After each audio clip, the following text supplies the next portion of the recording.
Modi ji guarantee देते थे कि हम 8 तारीख को 8 मार्च को सभी माताओं बहनों के खाते में 2500 रुपये आएंगे। क्या आ गए क्या? तो भाजपा गुंडागर्दी है और गुंडागर्दी पे कोई भी उतारू हो जाए उसके लिए कोई विकल्प तो है नहीं कि आज शासन हमारा है, प्रशासन हमारा है, एलजी हमारे हैं, ठीक है, गृह मंत्रालय हमारा है, प्रधानमंत्री हमारे हैं, हम जो बोलेंगे वही सत्य है। कि हमारे एमएलए साहब संजीव झा जी जब कुलवंत राणा जी बोल रहे थे तो देखिए संस्कारों का परिचय देते हैं। तो हमारे एमएलए साहब संस्कारी हैं, उन्होंने बता दिया कि हम लोग विद्यार्थी और पढ़ लिख रहे और अध्ययन कर ही रहे हैं, तो उस सिस्टम पे वो लोग बात करेंगे। लेकिन जो असभ्य लोग हैं, असभ्य तो कुछ भी बोल सकते हैं, उनके लिए क्या है? तो अगर ज्ञान संजीव झा के पास है तो उसको सुनने में उनको क्या दिक्कत थी? तो उन्होंने अकेले संजीव झा का अपमान नहीं किया बोलकर, उन्होंने पूरे पूर्वांचल समाज का अपमान किया। और इसका कहीं न कहीं आने वाले समय में लोग इनका जो है ना ब्याज और सूद सब एक साथ वापसी करेंगे। अभी 27 साल बाद आए हैं, इनको हमको लगता है फिर 27 साल इंतजार करना पड़ेगा अगर यही भाषा इनकी रही तो। नमस्कार, मैं महेंद्र सिंह और आप देख रहे हैं एक्शन इंडिया लाइव। और इस वक्त हम मौजूद हैं बुराड़ी विधानसभा क्षेत्र में। और इस वक्त हमारे साथ मौजूद है बुराड़ी विधानसभा क्षेत्र के आम आदमी पार्टी से उपाध्यक्ष अंबिका मिश्रा। दिल्ली में 27 साल बाद बीजेपी की सरकार आई है और दिल्ली की रेखा सरकार मोदी की गारंटी पर कितना खरा उतर पाएगी और उतर पाएगी या नहीं? ये तो आप लोगों के सामने सारी चीज़ें। मोदी जी गारंटी देते थे कि हम 8 तारीख को 8 मार्च को सभी माताओं बहनों के खाते में 2500 रुपये आएंगे। क्या आ गए क्या? या आने का कोई प्रावधान उन्होंने तैयार किया, लोगों के पास मैसेज आए क्या कि नहीं पैसे 8 तारीख को आ जाएंगे? हमें तो ऐसा कुछ दिख नहीं रहा है। और अगर हम बात करें बुराड़ी विधानसभा क्षेत्र की, तो यहाँ पर विकास कितना हुआ है पिछले 10 साल में? देखिए, बुढ़ारी विधानसभा तो अनऑथराइज सेल था पहले तो ये लोग कॉलोनियों में काम करने के लोगों को अधिकार ही नहीं दिए थे। लेकिन जब आम आदमी पार्टी की सरकार बनी तो ये सारे मुद्दे विधानसभा में उठे और विधानसभा में उठने के बाद आप देख रहे हैं कि बुढ़ारी विधानसभा के अंदर हमको तो नहीं लगता ऐसी कोई कॉलोनी बकाया है जहाँ पे विकास कार्य ना हुआ हो। चाहे वो सड़क की बात हो, अब तो सीवर का भी काम सब जगह चल रहा है। लाइटों के लिए जिन कॉलोनियों में लाइट नहीं थी लगभग वहाँ लाइट भी पहुँचा गया। कुछ कॉलोनियों में पानी की समस्याएं अभी हैं, लेकिन फिर भी आने के बाद पानी की बहुत सारी पाइपलाइनें डाली गई और पानी के लिए वैसे भी काम कर रहे हैं। कहीं कोई दिक्कत नहीं है और जो दिक्कत होगी उसका समाधान किया जाएगा।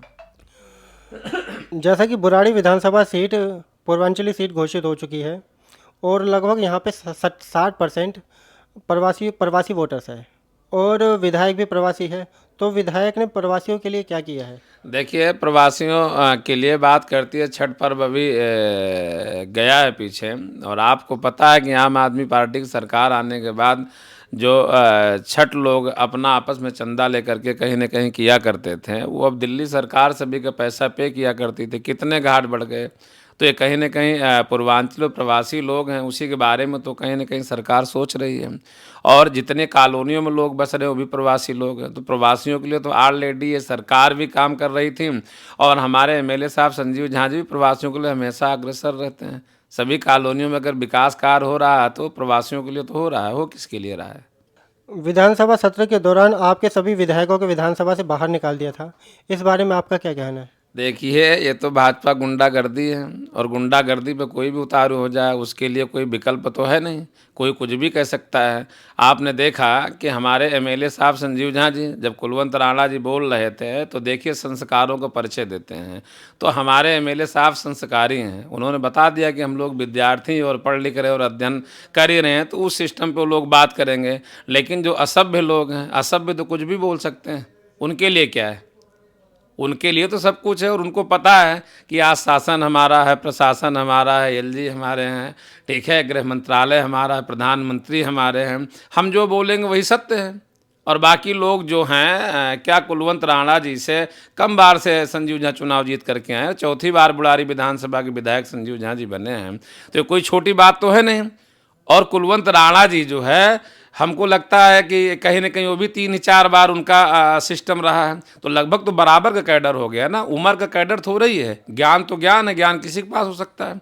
और अगर ज्ञान संजीव झा के पास है तो उसको सुनने में उनको क्या दिक्कत थी? तो उन्होंने अकेले संजीव झा का अपमान नहीं किया बोलकर, उन्होंने पूरे पूर्वांचल समाज का अपमान किया है। और इसका कहीं ना कहीं आने वाले समय में लोग इनका जो है ना ब्याज और सूद सब एक साथ वापसी करेंगे। अभी 27 साल बाद आए हैं, इनको हमको लगता है फिर 27 साल इंतजार करना पड़ेगा अगर यही भाषा इनकी रही तो।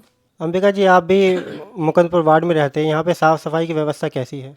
देखिए, ये तो आपको पता ही है कि नालियाँ कैसी जो है भरी हुई हैं। सफाई कर्मचारी यहाँ पे काम कर ही नहीं रहे, कोई काम करने के लिए इच्छुक ही नहीं है। अभी हमने देखा कि 2 दिन पहले बहुत बड़ा सफाई अभियान चल रहा है जी।